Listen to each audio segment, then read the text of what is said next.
Estimados colegas, un saludo cordial. Vamos a continuar con el avance de la cardiología, con el tema que es uno de los temas más importantes. Si es que hay que estudiarse, hay que detener a estudiarse dos temas con bastante detalle, es tanto la cardiopatía isquémica y la insuficiencia cardíaca. Y son los dos temas que vamos a ver ahora. Hagamos una pequeña introducción y mencionemos primero el concepto. ¿Qué es cardiopatía isquémica? Su mismo nombre nos está aclarando el concepto, ¿no? Cardiopatía, o sea, es una enfermedad del corazón que está debido a poco riego, que está llegando poco oxígeno a cierta área o a todo el corazón. Eso es cardiopatía isquémica. Y se va a dar por un desbalance entre el aporte de oxígeno y la demanda de oxígeno que tenga el corazón. Me hago entender. Es que el corazón en un área o en su totalidad está recibiendo poco aporte, sobre todo de oxígeno. Por eso cardiopatía isquémica. Ahora,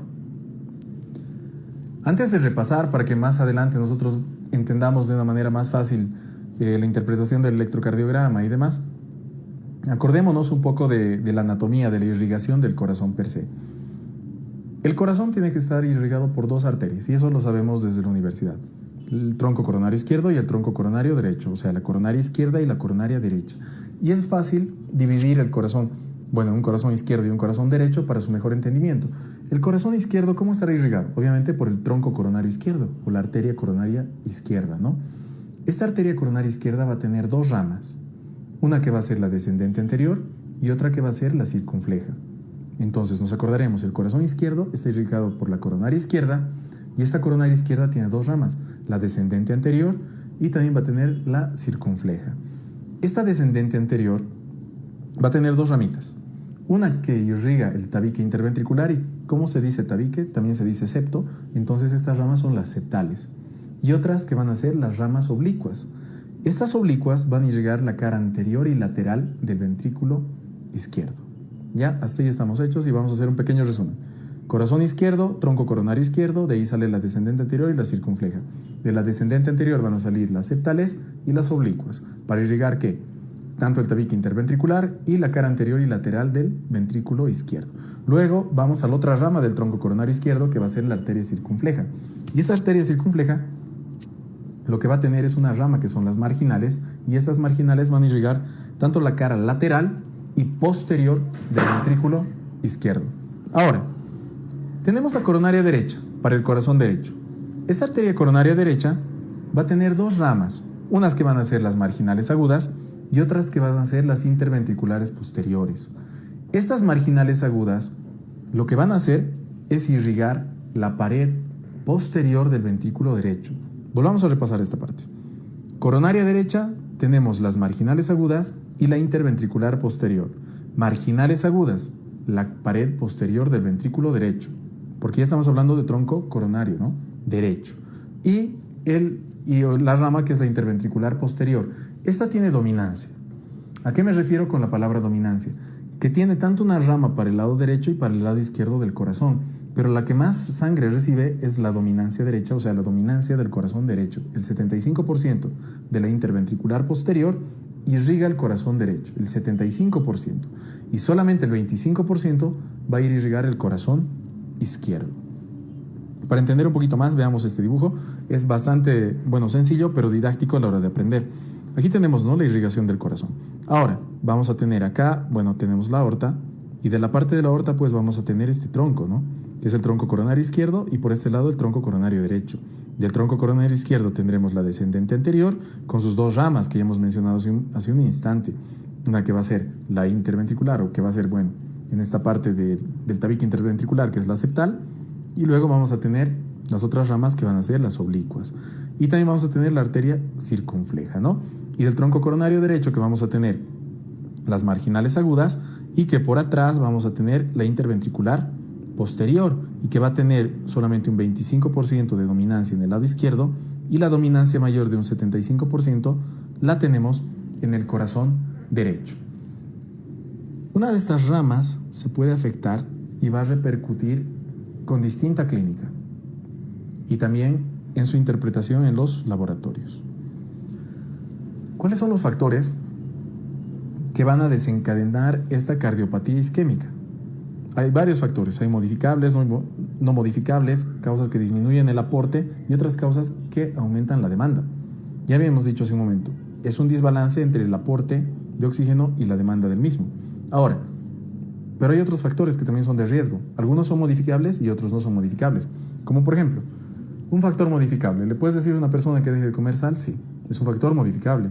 ¿Que haga ejercicio? Sí, es otro factor modificable. ¿Que deje de consumir bebidas alcohólicas o comida grasa? También, o de fumar. Son factores que se pueden modificar, por eso se denominan modificables. Ahora, hay factores que no son modificables, como por ejemplo el sexo masculino. Por incidencia, hay mayor incidencia de cardiopatía isquémica en el sexo masculino, entonces es un factor de riesgo no modificable. Antecedentes de tener un familiar menor de 45 años que haya tenido un problema cardíaco de cardiopatía isquémica, es otro factor de riesgo no modificable. Ser un varón mayor de 45 años o una mujer posmenopáusica es otro factor que no es modificable.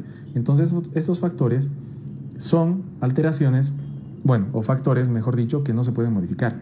Ahora, dentro de las causas per se, tenemos causas que disminuyen el aporte al corazón, que hacen que el corazón tenga menos riego, o sea, menos oxigenación en ciertas áreas. Estas pueden ser obstrucciones, estenosis, por ejemplo, por placas ateromatosas. O también puede ser porque a cierta área del corazón no le está llegando mucho oxígeno, pero debido a que la sangre no tiene mucho oxígeno. En la anemia, por ejemplo. Intoxicaciones o aumento de la carboxihemoglobina. O intoxicación por tóxicos que separen el oxígeno de la hemoglobina. O personas que no están acostumbradas y suben, a alturas bastante elevadas, también. Entonces son factores que hacen que llegue menos oxígeno a cierta área del corazón, pero porque ese oxígeno está disminuido en la sangre, no porque haya una obstrucción. Y ahí también hay causas de aumento de la demanda. El corazón puede estar bien. Late. El contenido de oxígeno, perfecto. Pero es mucho lo que tiene que irrigar. Como por ejemplo una persona que no es acostumbrada al ejercicio y hace mucho ejercicio. Sus tejidos demandan oxígeno porque están consumiendo todo el oxígeno, pero el corazón no puede abastecer toda esta demanda. Entonces ese aumento de demanda produce una cardiopatía isquémica secundaria a que esa persona no está acostumbrada a ese tipo de actividad, o el hipertiroidismo, o consumo de sustancias simpático-miméticas, por ejemplo, o drogas, que van a acelerar tu metabolismo y hacen que el corazón, pues obviamente, tenga menos riego sanguíneo y producen, por este caso, una cardiopatía isquémica, ¿no? La cascada de la isquemia. ¿Qué va a hacer la isquemia? Obviamente, primero va a afectar un área del corazón, porque no está siendo bien irrigado. Esta área del corazón se afecta y por ser un área afectada obviamente no va a trabajar bien. Entonces, ¿qué es lo que pasa? Lo primero es que cierta área del corazón tiene poco riego sanguíneo. Luego se relaja mal y la relajación dentro del ciclo cardíaco es diástole. Entonces hay una alteración a nivel de la diástole. Esa mala relajación va a llevar a que el corazón se contraiga o tenga una hipoquinesia, o sea, se contraiga con menos fuerza. Y eso es lo que se denomina también, una alteración del ciclo cardíaco, pero en la parte de la sístole, ¿no? Una vez que se ha afectado el corazón, se ha afectado la relajación o diástole, se ha afectado la contracción o sístole, aparecen ya las alteraciones en el electrocardiograma. Y después de que aparecen las alteraciones en el electrocardiograma, casi junto, va a aparecer la clínica, la sintomatología de la cardiopatía isquémica, que es el dolor de tipo anginoso. Todos recordamos, se afecta el corazón, luego se afecta la diástole, luego la sístole, hay alteraciones en el electrocardiograma y luego hay el dolor de tipo anginoso y clínica de la cardiopatía isquémica. Si el corazón se ha afectado, está latiendo mal, ha habido las alteraciones, se va a producir un dolor y ese dolor es característico. El dolor, muchas veces nosotros hemos escuchado angina. ¿Qué será la angina? La angina es el dolor torácico secundario a la cardiopatía isquémica. O en otras palabras, es el dolor que se produce a nivel del corazón, que es irradiado, ¿no? Que luego lo vamos a ver eso, pero secundario que el corazón está siendo mal irrigado. Eso es lo que nosotros denominamos angina. Ahora, el dolor torácico es característico, ¿no? Es un dolor a nivel del corazón que se irradia al brazo, a la mandíbula, a la zona interescapular, que se acompaña de un complejo vegetativo, de un cortejo vegetativo. Pero ¿cuándo aparece? Tenemos un vaso sanguíneo. Se obstruye el 30%, no aparece dolor. 40% no aparece dolor. 70% del vaso se cierra y va a aparecer dolor, pero en ejercicio. Quiere decir que si una persona tiene una angina, tiene dolor secundario a la isquemia, cuando realiza ejercicio, el 70% de la luz de ese vaso está obstruida. Si el 80 al 90% de ese vaso está obstruido, el dolor de tipo anginoso ya aparece en el reposo. Vamos a diferenciar la angina estable y la angina inestable. Y obviamente la angina inestable va a estar dentro del síndrome coronario agudo, pero las vamos a diferenciar las dos primero, la estable de la inestable. Una persona, con el pasar de los años, va formando placas ateromatosas. Esas placas ateromatosas no son sintomáticas en un principio, llegan a tapar el 70% de la luz de ese vaso y ya van a producir síntomas. Una angina, pero que generalmente va a ser estable en un principio. ¿Qué quiere decir estable? Que esa persona no se cansa. Por ejemplo, va a venir un abuelito a consulta y le va a decir siempre que yo llego a mi edificio y vivo en el tercer piso. Cuando estoy llegando al tercer piso me molesta porque estoy cansado y siento ese dolor en el pecho, esa falta de aire, me da náuseas, se me nubla la vista, el dolor se me irradia al brazo, al cuello, a la mandíbula, a la zona interescapular. Entonces, es un dolor que aparece en el ejercicio o en la actividad, pero casi siempre a la misma intensidad. O será una persona que era antes sana y te dice, bueno, yo sé correr unos 4 o 5 kilómetros, pero ahora me canso y en el kilómetro 3 ya siento un dolor en mi pecho, que se irradia. Entonces, generalmente siempre aparece a la misma intensidad del ejercicio, ¿ya? ¿Y qué también es característico de este dolor? Que el paciente descansa, en este caso el atleta o el abuelito, dice, y les va a contar en consulta, ¿no? Y luego de eso yo me he puesto a reposar o me he sentado y se me pasa el dolor. Eso es bien característico de la angina estable. Aparece en la misma intensidad, desaparece con el reposo. En algunos casos, cuando ya es más severo, desaparece con la nitroglicerina sublingual o con los nitratos y que dura menos de 20 minutos. Esas son las características. Acordémonos, 70% de la luz ya me va a producir dolor en ejercicio. Este 70% me puede producir una angina estable. ¿Qué es estable? Que el dolor siempre aparece a la misma intensidad, dura menos de 20 minutos, generalmente desaparece con el reposo o con el uso de nitratos, como la nitroglicerina sublingual. Ahora, el diagnóstico va a ser clínico porque les van a contar una historia más o menos así. Hay que descartar otras entidades, como por ejemplo, ¿qué puede ser? Por ejemplo, haber un dolor que aparezca en el tórax se puede confundir bastante con una úlcera, un dolor de tipo ulceroso. ¿Pero qué pasaría con el dolor tipo ulceroso? Pues el antiácido calmaría el dolor. O puede ser, qué sé yo, un espasmo esofágico, una aclasia, donde el paciente va a sentir dolor. Obviamente, el dolor se puede confundir con un dolor de tipo infarto, pero que además va a tener otra sintomatología. El dolor va a aparecer con la comida. O sea, el paciente también va a tener disfagia, ¿no? O puede ser un dolor de tipo osteomuscular, que, qué sé yo, al hacer ejercicio o otra actividad se han lesionado alguno de los pectorales, algún músculo. Entonces, ¿el dolor cuándo va a aparecer? El dolor en el nivel del tórax, pues cuando se esté realizando el ejercicio. Entonces, hay que realizar el diagnóstico diferencial y luego enfocarnos con la clínica del paciente para poder diagnosticar esta patología. El electrocardiograma muchas veces es normal, pero lo característico es que haya un desnivel. Entonces va a haber una infradesviación del ST, ¿no? Sabemos, el electrocardiograma, la onda P, el complejo QRS y la onda T. Ese espacio, el ST, va a estar más abajo del nivel normal. Eso es lo que se llama infradesnivelación del ST, que es muy característico de este tipo de angina. Vamos viendo. Vamos a ver el manejo, tanto la prevención y la mejora del pronóstico, y qué vamos a hacer en estos pacientes cuando les viene el dolor, cómo vamos a tratar de forma aguda y cómo tratamos también la parte crónica. La prevención. Sabemos que cuando se están formando estas placas ateromatosas, que me había olvidado explicarles, pero voy a mencionar ahora que es una placa ateromatosa. Estas placas ateromatosas se pueden ir a pegar ahí las plaquetitas, ¿no? Esta, digamos, es una placa y se pega plaqueta, plaqueta, plaqueta y va a obstruir más un vaso. Entonces, ¿cómo podemos prevenir? ¿Y cómo mejoramos el pronóstico a que no se salga una de esas plaquitas más las plaquetas y tapen un vaso? Pues vamos a antiagregar para que esas plaquetas no se peguen. Y vamos a antiagregar, ya sea con ácido acetil salicílico, y también, si es que el paciente no tolera esto, podemos utilizar copidogrel.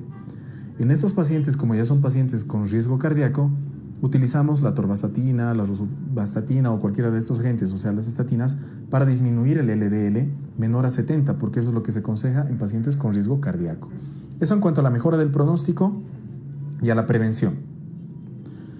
Sintomático. Es una angina estable. El paciente está con dolor. ¿Cómo lo podemos tratar? Pues vasodilatando, utilizando nitratos sublinguales. Y en la forma crónica, ¿cómo podemos prevenir a que este paciente, bueno, ya digamos que el paciente te dice siempre siento ese dolorcito que me va molestando constantemente, ¿podemos utilizar otro tipo de tratamiento? Sí. Uno que es de primera línea, los beta bloqueantes. Pero pueden haber pacientes que no toleren los beta bloqueantes o que sean bradicárdicos o qué sé yo, o que tengan asma y demás.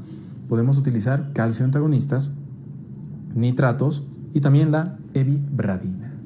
Esta parte de toda la explicación también lo tenemos en los ABC-Meds para que puedas ir viendo y repasando, ¿no? Ahora, ¿hay pacientes que tienen esta sintomatología y no tienen obstrucción? Sí, efectivamente hay pacientes. Una es de que hace un momento te había mencionado, tenemos dos troncos, el coronario izquierdo y el coronario derecho. Y cualquiera de sus ramas principales se puede obstruir y causar esta clínica, sí. Pero nosotros también sabemos que todo el corazón tiene que ser irrigado y hay microcirculación, como estamos viendo acá, ¿no? En todos estos vasitos de acá, pequeños vasitos. Esos vasitos también pueden afectarse, alterarse, obstruirse, no obstruirse, pero estenosarse y hacer que llegue menos riego a cierta área del corazón. Eso es lo que se denomina síndrome X, o una afectación no de la parte macrovascular, pero sí microvascular. Entonces, afectación de la parte microvascular sin obstrucción denominada síndrome X.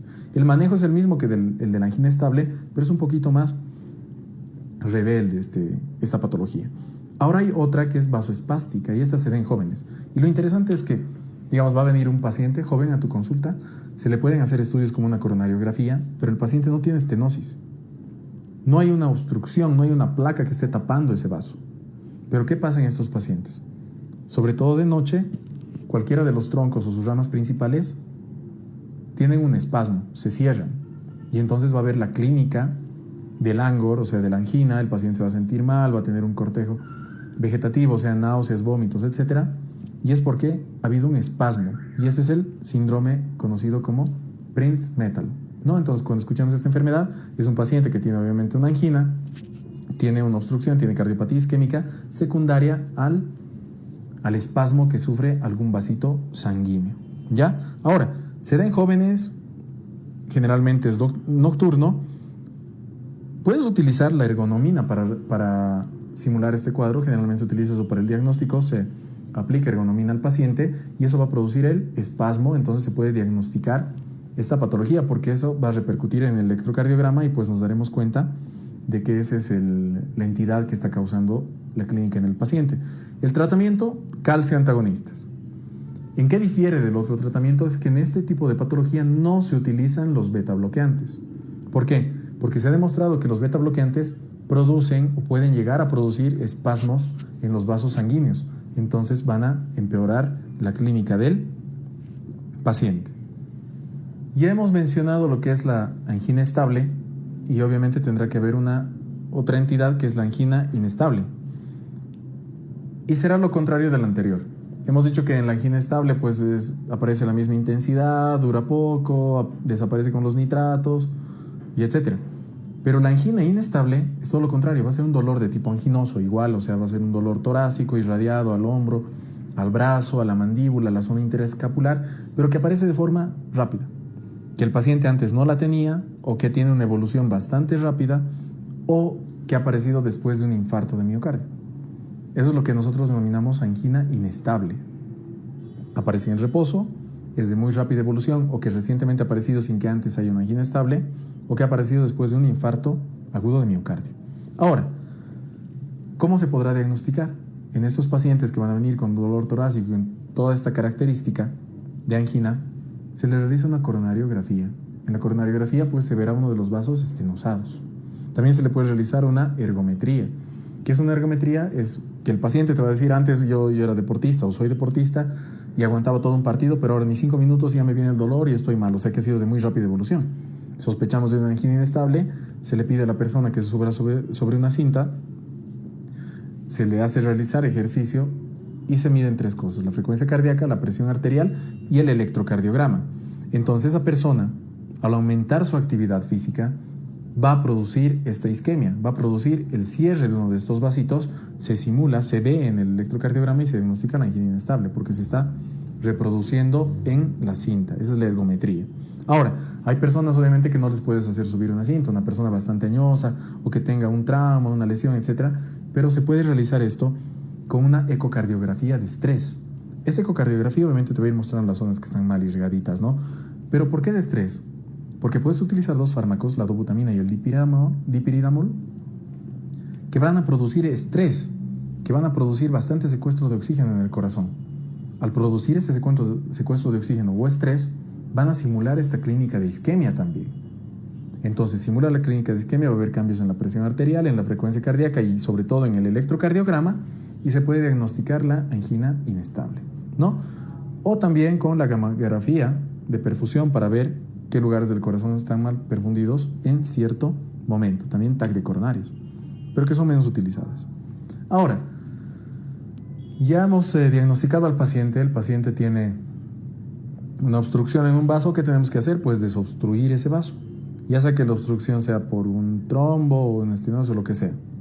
Pero ¿cómo tenemos que actuar? Dilatando ese vaso, haciendo que el riego de sangre vaya al lugar que está mal irrigado. Tenemos dos opciones. Una, meter un catéter y dilatar ese vaso sanguíneo. Y la otra opción es poner un injerto desde la aorta hasta el lugar que está siendo mal irrigado, hasta la zona proximal. O sea, dos cosas. Una, que destapas para que pase la sangre, y otra, que le pones un injerto que le va a mandar sangre directamente desde la aorta. ¿En qué difiere? Lo más utilizado, obviamente, el injerto tiene que ser una cirugía, es más complicada, es la angioplastia coronaria transluminal percutánea, que nosotros la conocemos como ACTP. Esta angioplastia, como su nombre lo dice, angioplastia, porque va a remodelar el vaso sanguíneo, transluminal, porque está yendo por medio del vaso, percutánea, porque se realiza con un catetercito a través de la piel que vas a ingresar hasta el vaso sanguíneo, coronaria, porque vas a ir a las coronarias. ¿Qué hace? Entra el catéter, llega al lugar estenosado y lo dilata. Es la técnica más utilizada. Y la otra técnica, como les había mencionado, es poner un injerto desde la aorta hasta el lugar que está siendo mal perfundido. Ahora, ¿cuáles serán las indicaciones? En casi todos los casos se utiliza el ACTP, ya, la angioplastia coronaria transluminal percutánea. Y en los casos excepcionales que te voy a comentar ahora, se hace injerto sí o sí. ¿Cuándo se hace un injerto? Cuando está afectado un solo vaso, pero tiene que ser el tronco coronario izquierdo, porque ese tronco coronario izquierdo, sabes que irriga la gran parte del corazón. Tiene dos ramas, la descendente anterior, las circunflejas, y sus otras ramas más. Entonces, gran parte del corazón está siendo irrigado por este tronco coronario izquierdo. Si el tronco coronario izquierdo está afectado, se hace bypass. Luego, si no está afectado este tronco coronario izquierdo, pero hay afectación de dos vasos sanguíneos, y estrictamente uno de esos dos vasos tiene que ser la descendente anterior, también se realiza un bypass, un injerto. Entonces, un solo vaso si es el tronco coronario izquierdo. Dos vasos si es que uno de esos dos vasos es la descendente anterior y el otro vaso puede ser cualquiera. Cuando ya son tres vasos, sí o sí se realiza injerto. O en la parte multivaso, o cuando el paciente tiene diabetes mellitus o una disfunción ventricular. Esas son las excepciones. En todos los demás casos realizas una angioplastia transluminal percutánea, coronaria, ¿no? Cuando realizo injertos, recordemos, un solo vaso que sea el tronco coronario izquierdo, dos vasos, uno de esos tiene que ser la descendente anterior, tres o más vasos, o si el paciente tiene diabetes mellitus o una disfunción ventricular. Ahí se realiza injertos. Hemos visto hace rato angina estable y hemos visto angina inestable, pero dentro de la clasificación no tenemos que olvidarnos que la angina inestable forma parte del síndrome coronario agudo, y eso lo vamos a repasar aquí. Hemos dicho, angina estable, ya sabes lo que es una placa heteromatosa bastante pequeña que no está molestando mucho al paciente, que será más o menos la obstrucción de un 70% de su luz, pero que disminuye después del reposo o con la nitroglicerina, dura menos de 20 minutos y siempre aparece en la misma intensidad del esfuerzo. Eso angina inestable, ya está.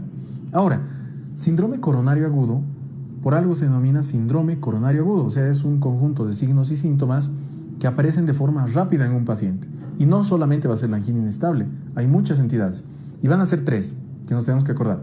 El síndrome coronario agudo se va a dividir en, ya sea una angina inestable, un infarto agudo de miocardio no Q o un infarto agudo de miocardio sí Q o transmural.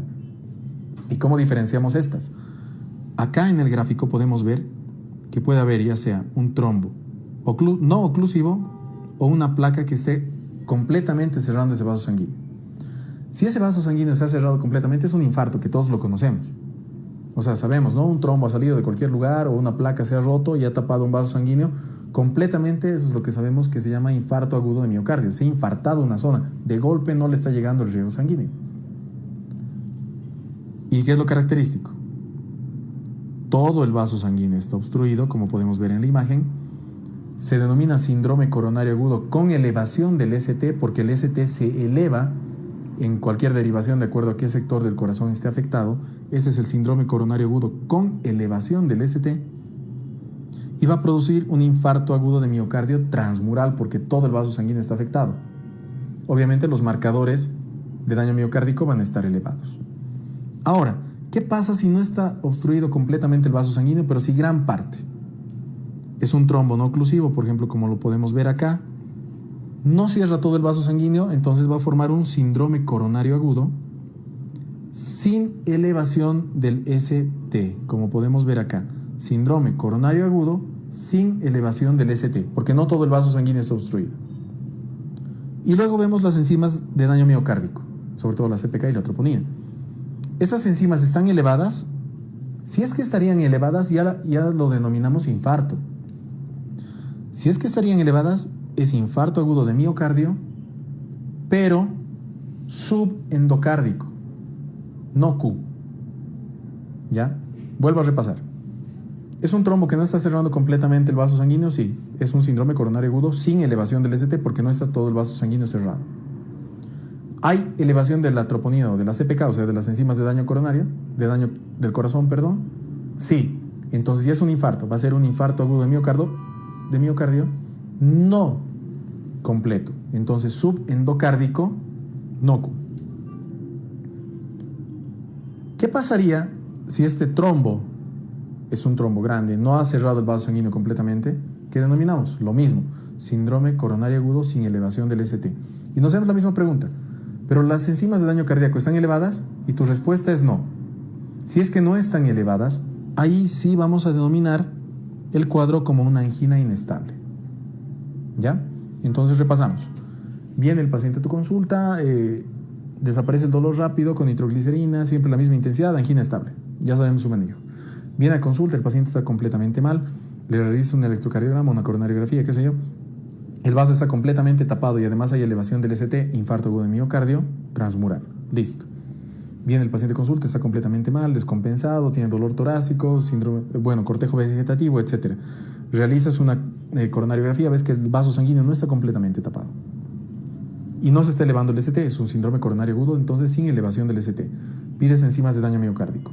Esas enzimas de daño miocárdico están elevadas, sí, ya es un infarto, pero no Q, no transmural, entonces va a ser un infarto agudo de miocardio sin elevación del ST, también llamado subendocárdico, no Q. Ahora, viene el paciente, está completamente mal, le haces una coronariografía, ves que el vaso sanguíneo no está completamente tapado, no se está elevando el ST, entonces síndrome coronario agudo sin elevación del ST. Les pides las enzimas de daño miocárdico, no están elevadas, entonces es una angina inestable. Y así vamos a catalogar todas como angina estable, o ya sea angina inestable, infarto no Q o infarto sí Q transmural. Y ahora veamos el último, el que hemos visto, el escasez, el que va a ser el síndrome coronario agudo con elevación del ST que produce un infarto transmural, infarto agudo de miocardio transmural. Pues va a ser debido a que se ha tapado cualquiera de estas ramas de golpe. ¿Qué va a tener el paciente? Obviamente, elevación de las enzimas de daño miocárdico, eso está dicho, sobre todo las troponinas. ¿Y qué va a tener? Clínica de disquemia, el dolor, pierde la conciencia o puede estar despierto pero completamente mal, vomitando, sudando, etcétera. Va a haber alteraciones del electrocardiograma, va a haber una elevación del ST, van a aparecer las ondas Q. También puede haber una prueba de una alteración de imagen, o sea, puedes realizar una gamografía o otro tipo de estudio donde te muestre que partes del corazón se están contrayendo mal, ¿no? ¿Qué tiene este paciente? Tiene un ANGOR, tiene la signosintomatología característica, es prolongado, no desaparece por más tratamiento que tú le estés dando, tiene ese cortejo vegetativo y va a tener pues también complicaciones. Va a tener hipotensión, insuficiencia cardíaca, de acuerdo a qué tipo o a qué lado del corazón esté afectado, y en caso de que esté afectado el corazón derecho, no estaría funcionando bien el corazón derecho, pues va a haber congestión, va a tener el signo de Kussmaul, por ejemplo, ¿no? Y de acuerdo a cómo esté funcionando el corazón, pues vamos a determinar qué grado de insuficiencia tiene con la clasificación de Killip que ya conocemos, ¿no? Del 1 al 4, que no hay alteración, o que si hay una alteración leve, o que si ya tiene un edema agudo de pulmón, o un shock cardiogénico, del 1 al 4. Eso lo vamos a repasar más en insuficiencia cardíaca. Las exploraciones complementarias, como les había dicho, lo primero, bueno, obviamente si es, pues, es ingresar al paciente, presión arterial, signos vitales y todo lo que sabemos, pero lo más importante, un electrocardiograma, para que podamos ver si es que hay depresiones, elevaciones o no hay alteración, sobre todo en la parte de los STs, ¿no? Si es que hay una escasez, por ejemplo, aquí podemos observar, está elevada de 2, entonces hay una alteración, hay un supradesnivel, será un infarto transmural, ¿no? Obviamente van a estar elevadas las enzimas de daño cardíaco, pero vamos a aprender aquí unas reglitas para ver qué área del corazón está afectada. Sabemos que derivaciones hay muchas y eso nos hemos estudiado en la parte de fisiología, pero ¿qué nos muestran las derivaciones en la parte de cardiopatía isquémica? Es qué área del corazón está afectada, porque las derivaciones te hablan de áreas, de lugares del corazón. D2, D3 y ABF. No me tengo que olvidar, D2, D3 y ABF me muestran la cara inferior. Entonces, si veo un electrocardiograma donde la elevación del ST o la depresión del ST, pero sobre todo la elevación del ST es en D2, D3 o ABF, me voy a imaginar que el corazón afectado es la parte inferior. La cara inferior del corazón es la que está siendo infartada. Vamos a ver la cara lateral alta. Tenemos D1 y ABL. B1 y B2, esas precordiales me van a mostrar el tabique interventricular. B3 y B4 la cara anterior, B5 y B6 me van a mostrar ya pues la cara lateral baja y la parte posterior B7, B8 y B9, ¿no? Ahora el ventrículo derecho veré con B3 y B4, pero B3, B4R, B3R, B4R. Y la cara inferior especular puede ser por un descenso mantenido en B1 y B2. Si veo que el ST está mantenido en varias derivaciones, bueno, sobre todo en B1 y B2, puede ser un reflejo especular de la cara inferior. Te aconsejo que esta tabla te la estudies bien porque te muestra qué área del corazón está afectado y puede caer fácil en una pregunta. Te pueden decir si en un paciente con este tipo de clínica veo una elevación del ST, por ejemplo, en B1, ¿qué pensará? Que es un infarto de todas las opciones y una de esas va a decir el tabique interventricular. Pues efectivamente, porque aquí vemos que el tabique interventricular, la derivación que me muestra va a ser B1 y B2. Eso como ejemplo, pero estudiemos todas. Analítica. Las CPKs, las troponinas. Las CPKs aparecen a la 4ª hora, pero desaparecen más o menos al 2º o 3er día. Y vamos a ver luego las troponinas. Y las troponinas van a estar elevadas, bueno, se elevan 4 a 6 horas y permanecen elevadas mucho tiempo. En un infarto que está mucho tiempo de evolución, pues me fijo las troponinas, porque la CPK tal vez ya ha desaparecido, ¿no? Y los otros marcadores que ahí los tenemos. Ahora, un síndrome coronario agudo con elevación del ST. Hay otras patologías que tengo que actuar de igual forma como si fuera un infarto agudo de miocardio, que es el bloqueo de rama izquierda y un paciente con ritmo marcapaso. Eso más que todo acordemos como teoría. Pero no nos desviamos del tema y vemos un infarto agudo de miocardio transmural con elevación del ST. ¿Cómo trato a estos pacientes? Primero, hay que monitorizar, hay que pedir laboratorios, hay que hacer electrocardiogramas, hay que dar antieméticos porque el paciente seguramente va a estar mal, hay que dar tratamiento para el dolor, hay que antiagregar al paciente, pero luego ¿qué hacemos? Tenemos que abrir ese lugar, ¿no?, del corazón que ha sido tapado por un trombo, generalmente. ¿Cómo hacemos esto? Pues ya sea con un ACTP, o sea, una angioplastia coronaria transluminal percutánea, destapando esto, o haciendo fibrinólisis, dando un medicamento al paciente para que ese trombo se disuelva. ¿Cómo realizamos esto? Puedo realizar una angioplastia coronaria transluminal percutánea en menos de 2 horas, si digamos estaríamos en un pueblo o lejos de una clínica o qué sé yo. Si la respuesta es sí, entonces siempre vas a escoger la angioplastia, siempre en caso de que contemos con la misma, porque es lo menos, tiene menos morbimortalidad. Angioplastia transluminal percutánea, si es que puedes realizarla en menos de 2 horas. Si no puedes realizar en menos de 2 horas, vamos a optar por realizar la fibrinólisis, siempre y cuando el paciente no tenga contraindicaciones para las fibrinólisis. Y enseguida las vamos a ver. Ahora, si el paciente tiene contraindicado, la realización de una fibrinólisis por X o Z motivo, pues vamos a seguir optando o esperar hasta poder realizar una angioplastia coronaria transluminal percutánea, una ACTP. Si no está contraindicada la fibrinólisis, pues realizamos esta y vemos, ¿nos ha servido? Sí. Entonces vamos a realizar una coronariografía de control luego de un día. Y si no ha funcionado la fibrinólisis, pues igual vamos a ir a realizar una angioplastia coronaria transluminal percutánea, pero de rescate. Me explico. Este paciente tiene un infarto agudo de miocardio, hemos diagnosticado y demás, y le hemos dado todo su tratamiento de sostén y demás. Ahora, ¿qué hacemos? Tenemos que disolver lo que está tapando ese vaso sanguíneo, generalmente con ACTP. ¿Puedo realizar una ACTP antes de 2 horas? Y la respuesta es sí, sí o sí, nosotros hacemos una ACTP. Si no se puede, vamos por la fibrinólisis. Este paciente tal vez tiene contraindicado realizar una fibrinólisis, entonces sí o sí optamos de nuevo por el ACTP. Si no tiene contraindicado la fibrinólisis, pues lo vamos a fibrinolizar. Ahora, este paciente lo hemos fibrinolizado. ¿Ha servido? Sí, pues ya, fenomenal. Y si no ha funcionado, pues igual vamos a ir a hacer una ACTP de rescate. Tratamiento médico de todo el síndrome coronario agudo que les había mencionado hace un momento, pues vamos a ver en la parte aguda que tenemos que realizar sí o sí el electro, pero luego vamos a antiagregar con ácido acetil salicílico, clopidogrel o combinando ambos, y también tenemos que realizar una anticoagulación y a la vez tratar el dolor, sobre todo con nitroglicerina. Eso estamos entendiendo, eso está entendido. Y repasemos igual en los ABC-METs. Pero ¿cómo vamos a mantener tratado a este paciente? Antiagregando con lo mismo ácido acetil salicílico o clopidogrel, además de dar beta bloqueantes y ECAs y también estatinas, porque son pacientes pues, de altísimo riesgo cardíaco. Ha salido el paciente del infarto. Pero ¿qué otras alteraciones puede tener? Un lugar de su corazón estaba mal. No ha sido bien irrigado. Obviamente va a estar debilitado. Esta área de corazón debilitada se puede romper, puede producir una rotura cardíaca. Sale sangre del corazón y va a producir un taponamiento, ¿no? Entonces una de las complicaciones del infarto es la rotura cardíaca complicada con taponamiento. ¿Qué más puede pasar?